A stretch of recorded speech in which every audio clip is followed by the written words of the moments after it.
राजस्थान विधानसभा के 7वें चरण के दूसरे सत्र का आज कार्रवाई शुरू हो चुकी है और इसी को लेकर प्रताप सिंह खाचरियावास क्या कुछ कह रहे हैं आपको सुनाते हैं। कर्मचारी, व्यापारी, मजदूर, किसान, विद्यार्थी, कच्ची बस्ती, पक्की बस्ती, गरीब, अमीर सबको समान दृष्टि से देखती है। सबका काम करना, सबका सम्मान करना, यही कारण है कि 50 यूनिट तक बिजली हमने फ्री कर दी। राजस्थान में लाखों उपभोक्ता ऐसे हैं जिनके जीरो बिल आ रहा है। राजस्थान के किसान को 1000 रुपए पर महीना दे रहे हैं। 25 लाख से ज्यादा किसानों को बिजली फ्री मिल रही है। ये पहली सरकार है राजस्थान की सरकार जिसने काम किया है, बात नहीं की। भारतीय जनता पार्टी तो रोज नया एक शगुफा लेकर आती है और महंगाई, गरीबी, बेरोजगारी से ध्यान हटाने की कोशिश करती है।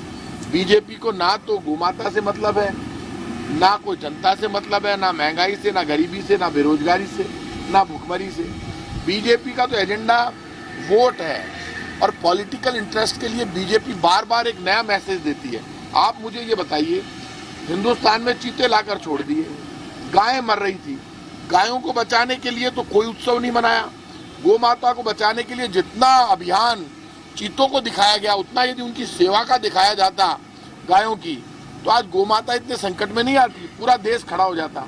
लोग उम्मीद कर रहे थे प्रधानमंत्री जी से, प्रधानमंत्री जी गौ माता को लेकर ऐसा कोई अभियान छेड़ेंगे देश में कि जिससे पूरा देश खड़ा हो जाए। गुजरात में सबसे पहले लंपी फैला और गुजरात से पूरे देश में फैल गया, गायें मरती रही और लास्ट में वो बोले हमने वैक्सीन तैयार कर लिया। तो केंद्र सरकार खुद फेल हो गई। ये विधानसभा के अंदर हंगामा करते हैं, होता जाता है इनसे कुछ नहीं। बीजेपी राजस्थान की तो इतनी बुरी हालत है, इनका एक भी नेता प्रधानमंत्री जी से नहीं मिल सकता। इनकी इतनी बुरी हालत है कि जो एमपीज ने पैसे दिए वो पैसा भारत सरकार ने रिलीज ही नहीं किया। राजस्थान के मुख्यमंत्री ने तो कह दिया जो भी एमएलए गायों के लिए पैसे देगा 10 लाख, 20 लाख, 50 लाख वो पास हो जाएंगे, और पास हो गए। एमपी ने जो पैसे दिए नाटक करने के लिए वो पास ही नहीं हो रहे क्योंकि प्रधानमंत्री ने परमिशन ही नहीं दी। एमएलए का पैसा पास करने की परमिशन देते हैं मुख्यमंत्री, और एमपी जो पैसा दे रहे हैं गायों के लिए वो सारे एमपी 25 के 25 बीजेपी के हैं। गौ माता के नाम पर सत्ता तो ले ली, लेकिन प्रधानमंत्री जी ने वो पैसे पास इसलिए नहीं किए कि उन्होंने अधिकार ही नहीं दिए एमपी को। तो ये जो पाप ये कर रहे हैं बीजेपी वाले, उसका जवाब देना पड़ेगा। दुनिया में डेस्टिनी कोई चीज है, ये जो हम सोच रहे हैं ना, ये झूठ, फरेब, धोखा अब चलेगा नहीं। भगवान राम का नाम लेने से भला नहीं होता, भगवान राम के सिद्धांत पर चलना पड़ता है। हम अपने आप को भगवान राम का वंशज मानते तो वैसा काम करने की कोशिश भी करते हैं। बीजेपी वाले राम जी का नाम तो लेते हैं लेकिन देते किसी को कुछ नहीं है। हमेशा मुद्दों से ध्यान हटाने की कोशिश करते हैं कि कहीं ध्यान नहीं चला जाए। इस वक्त क्या हालत है, क्रूड ऑयल पूरी दुनिया में सस्ता हो गया, आराम से 30-35 रुपए कम कर सकती है बीजेपी। सस्ता हो रहा है तब पेट्रोल सस्ता नहीं कर रहे, 108 रुपए और कुछ पैसे बिक रहा है जयपुर में, 108 रुपए लीटर है पेट्रोल। आज यदि बीजेपी चाहे, मनमोहन सिंह जी जब से 70 रुपए लीटर था पेट्रोल, तब क्रूड ऑयल के दाम प्रति डॉलर ज्यादा थे, $140 प्रति बैरल थे। आज $100 प्रति बैरल से नीचे आ गए। जब $100 प्रति बैरल से नीचे अंतर्राष्ट्रीय मार्केट में क्रूड ऑयल है, तो मोदी जी पैसे कम करो, मर रहा देश।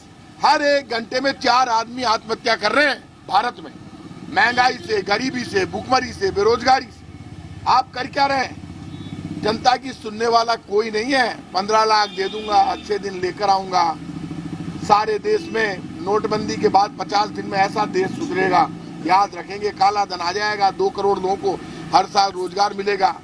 अब तक तो इस देश में 8 साल हो गए इनकी सरकार को, 8 साल में 16 करोड़ लोगों को रोजगार मिल गया होता है, लेकिन 16 करोड़ छोड़ के 50 लाख को नहीं दिया इन्होंने रोजगार। डायलॉगबाजी बंद करें, मोदी जी काम करके दिखाए जिससे देश का भला। पीएफआई के अलग-अलग ठिकानों पे छापेमार कार्रवाई राजस्थान में चल रहा है, राजस्थान सहित कई प्रदेशों में। नेशनल इन्वेस्टिगेशन एजेंसी पूरे देश में छापेमारी करे। हम चाहते हैं देश में आतंकवाद रुकना चाहिए। नेशनल इन्वेस्टिगेशन एजेंसी आतंकवाद के खिलाफ कार्रवाई करेगी, जिसके खिलाफ कार्रवाई करेगी। कांग्रेस तो खुद हमेशा आतंकवाद के खिलाफ लड़ती रही है। कांग्रेस पार्टी वो है, आतंकवाद के कारण देश में पहली हत्या हुई देश के राष्ट्रपिता महात्मा गांधी की, उनको गोली मारी गई। अंतिम समय में उनका एक शब्द था, हे राम। उसके बाद 24 3 और 3 की गोलियां लगी। देश की प्रधानमंत्री थी जिस पद पर मोदी जी बैठे हैं, इंदिरा गांधी जी।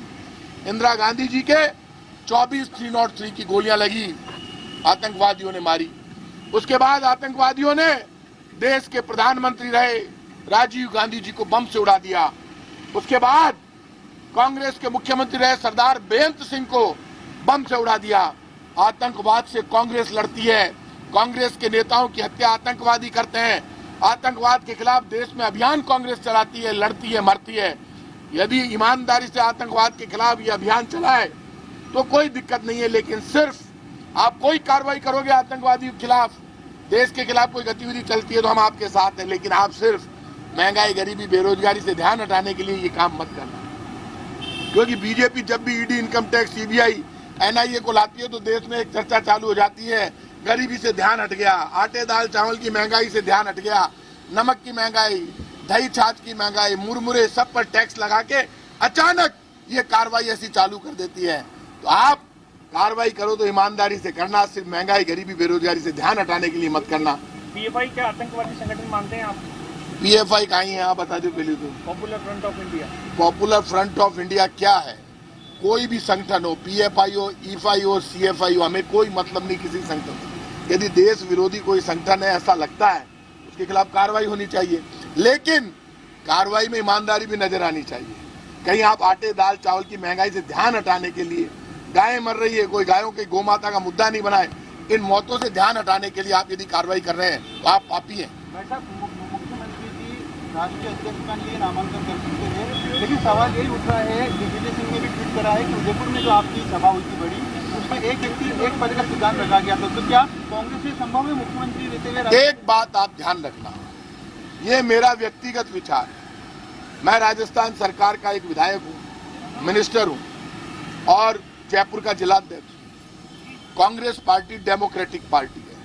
कांग्रेस पार्टी में हमेशा हमारा आला कमान सोनिया गांधी जी, राहुल गांधी जी और तमाम सीनियर लीडर हमेशा जो भी फैसला करते हैं उसमें डेमोक्रेटिक सिस्टम में हमारे विधायकों की राय लेकर फैसला किया जाता है। जब मुख्यमंत्री अशोक गहलोत जी बने तब भी विधायकों की राय ली गई थी।